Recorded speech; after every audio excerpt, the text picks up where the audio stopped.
Welcome to the Real Solution Revolution. It's time to cast away agendas and greed and create and execute real solutions for the betterment of mankind.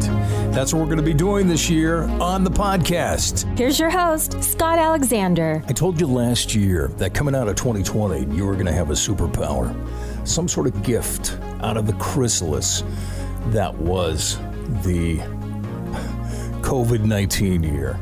The election year, the fact that we were all sequestered in our own homes, locked down year, and all of the prophetic Jewish holidays had not seen a lockdown like this for the entire globe since the actual Passover.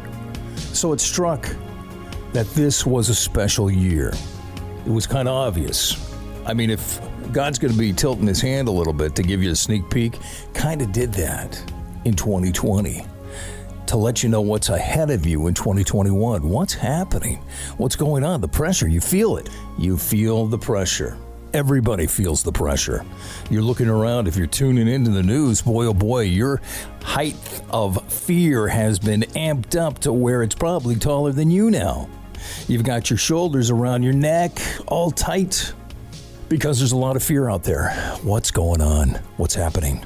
There's a lot of misinformation. And again, going back to my free speech, is that once you curtail one side of thinking or dialogue, and you mandate that as some sort of social law and legal dictate, legislating thought, once you do that, then all of a sudden the other side, because there's no dialogue, it's just a monologue, the other side will go ahead and start filling in that vacuum.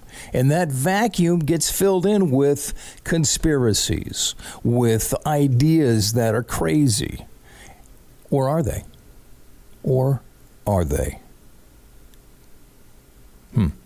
That's the problem with censorship.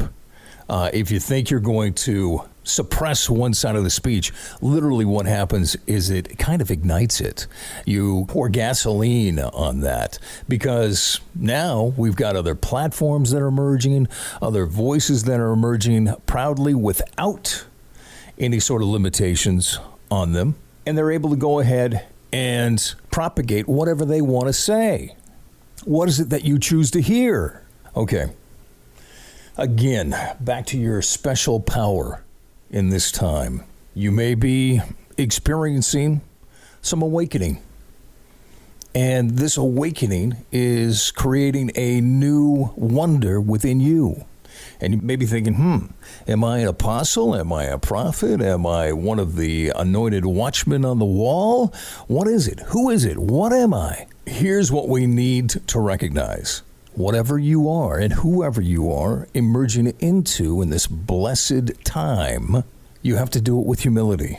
You have to recognize that it is God's plan, God's wish, God's desire.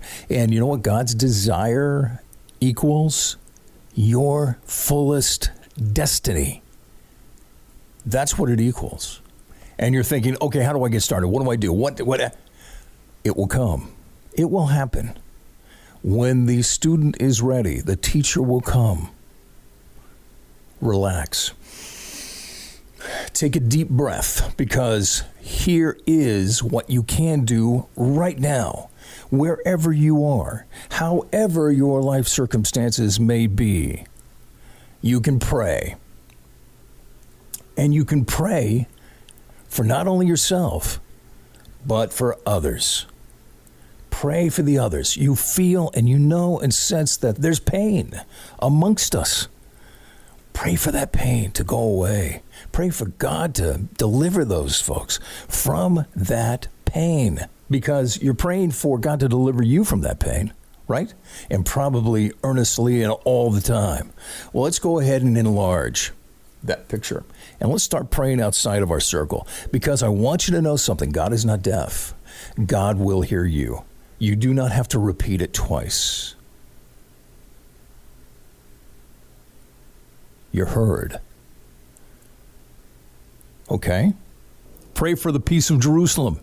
The one thing that I continue to get right now is that pray for the spirit of America, not to the spirit of America, but pray for the spirit of America. Pray for our leaders. Pray for our leaders. I know we all watched the town hall meeting and were aghast at what happened. But you know what? Pray for that man. Pray for that man. And also pray for the President of the United States. Pray for his safety. Pray that all is well and that he can make the right decisions when it comes time to make those right decisions. Pray for your neighbor.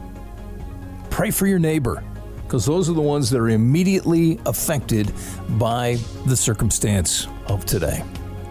And once they're affected, and if they're affected in a toxic way, then it's going to spill over to you. You don't want it to spill over to you. You want to go ahead and build that hedge now.